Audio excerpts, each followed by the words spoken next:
Hallelujah, hallelujah. सुसमाचार की जूती, जब तक परमेश्वर का वर्ड आपके जीवन में मजबूती से खड़ा नहीं होगा, ये सुसमाचार की जूती क्यों? क्योंकि ये शत्रु की शक्तियों को कुचलता है। हालेलुया। आपको चलने में आपकी मदद करता है।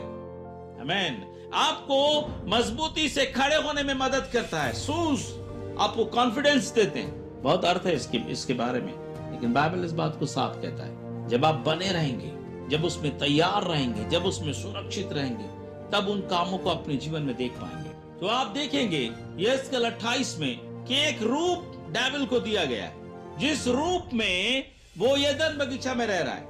उस रूप के बारे में लिखा गया है कि तू बहुत बुद्धिमान है। उस रूप के बारे में लिखा है कि तू सर्वांग सुंदर है। उस रूप के बारे में लिखा है कि तू सर्वांग सुंदर है, तू बहुत बुद्धिमान है। उसके बाद उसके नीचे 13 पद में लिखा है तू एदन के बारी में था।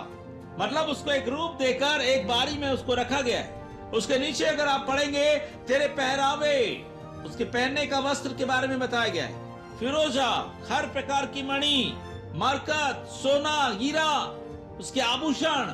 मतलब वो एक शरीर है, तब तो ये सब आभूषण को पहन पा रहा है। दूसरी बात, जब ये आभूषण को वो पहन रहा है तो उसको देख कौन रहा है? कौन समझ रहा है कि ये सोना है? वहां जानने वाले लोग तो है ना, वो पहचानने वाले लोग तो है ना। तो वहां पर एक दुनिया है जो सोने की कीमत को जानती है। वहां पर एक दुनिया है जो हीरे की कीमत को जानती है। वहां पर एक दुनिया है जो इन सारी बातों को जान रही है।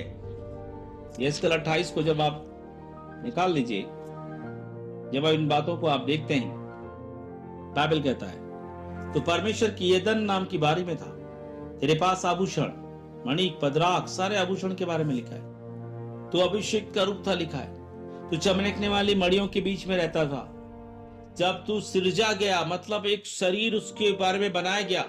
ये डाफ और ये बाजे, म्यूजिक सिस्टम उसके अंदर बनाई गई थी। कहता है सोने के पहरावे, तेरे डफ और बांसुलिया तुझी में बनाई गई थी। जिस दिन तू सिरजा गया था उस दिन वे भी तैयार की गई थी। मतलब जिस दिन उसको शरीर के रूप में इसको बनाया गया था, जिस दिन उसको एक फिजिकल रूप में बनाया गया था, उस दिन उसके शरीर में इस म्यूजिक को तैयार किया गया था। इसलिए मनुष्य को, जब मनुष्य शरीर में है, उसको परमेश्वर आराधना के लिए प्रेरित करता है। इसलिए यीशु ने कहा कि परमेश्वर आत्मा और सच्चाई से भजन करने वालों को खोजता है।